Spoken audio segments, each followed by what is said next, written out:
On the last part, Frieza defeats Goku. As he stands above Goku, he ponders on whether he should finish Goku off. In the end, Frieza decides to spare Goku to repay him for sparing him back on Namek. However, he doesn't interrupt Broly's beatdown on Vegeta, choosing to simply observe.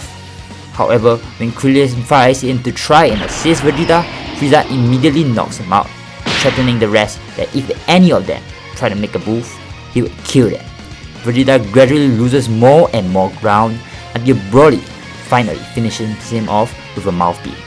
Paragus cheers while Frieza laughs mockingly. Meanwhile, Bulma is devastated and Goku shakes in anger. Broly refocuses his sights on Frieza. However, Frieza knocks him out immediately with a quick chop to the throat.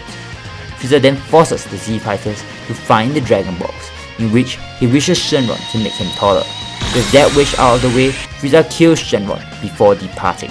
However, since Dende is alive, Dende recreates Porunga. Using this, they revive Vegeta.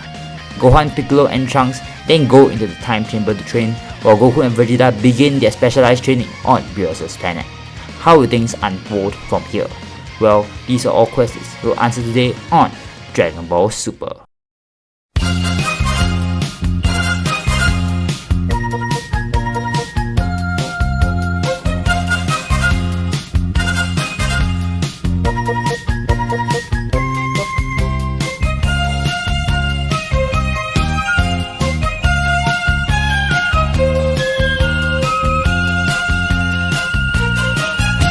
The next half a year goes on pretty peacefully.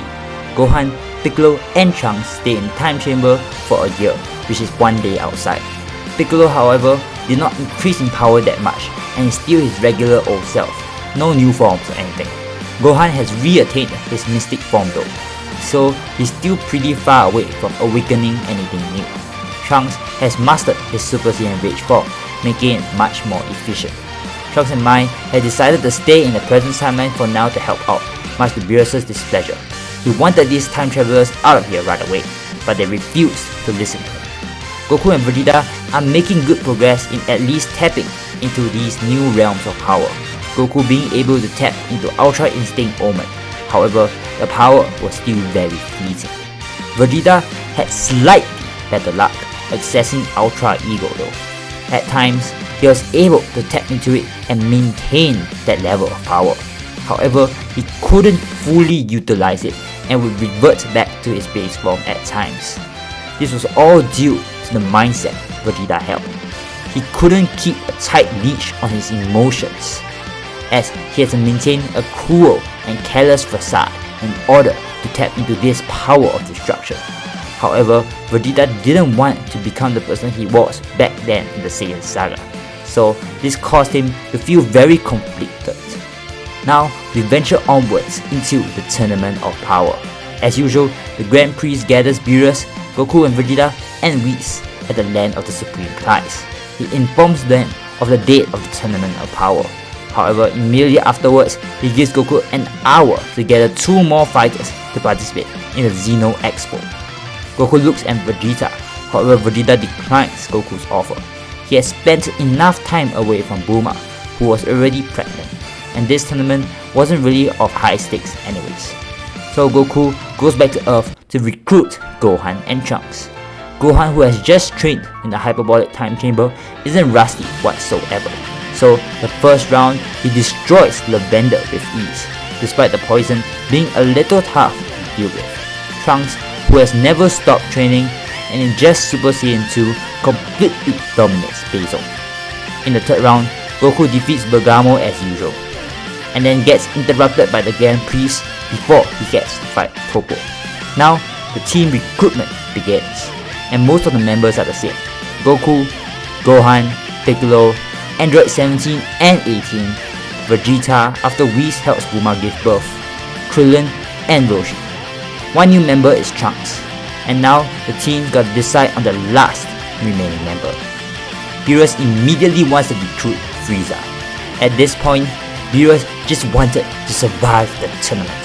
Strength was all that mattered, and Frieza had that in spades. Goku and Vegeta immediately refute Beerus, stating that Frieza would definitely want something in exchange, and it would never be good. However, Beerus didn't care, simply ignoring their complaints as he goes to recruit Frieza. When Frieza hears of the news from Beerus, he immediately knows that he has Beerus on the ropes here. For the first time, the god of destruction Beerus was the one that needed his help. Frieza thinks long and hard. At this point, those wish orbs were nothing more than a distraction. He didn't need them. He was way too strong for Goku and Vegeta anyways. However, Frieza suddenly thinks of a great idea. Beerus himself was still a formidable foe for now. So Frieza decides to ask a future favor from Beerus. A request he could state at any time, and if not completely unreasonable, Beerus would be forced to fulfill this request. Beerus grimaces before sighing and agreeing to Frieza's request. Beerus valued his own life more than anything, and with Frieza on the team, they definitely had the highest chance of winning. So now, Frieza joins the Universe 7 squad, and I'm sure I don't need to tell you how the tournament would play out with Frieza on the team. Golden Frieza himself already disposes the likes of Lightspeed Dispo, Anilaza, and even God Destruction Turbo. And Jiren is forced to step in immediately to put a stop to Frieza's rampage. So, finally, Golden Frieza faces an insurmountable, unwavering challenge.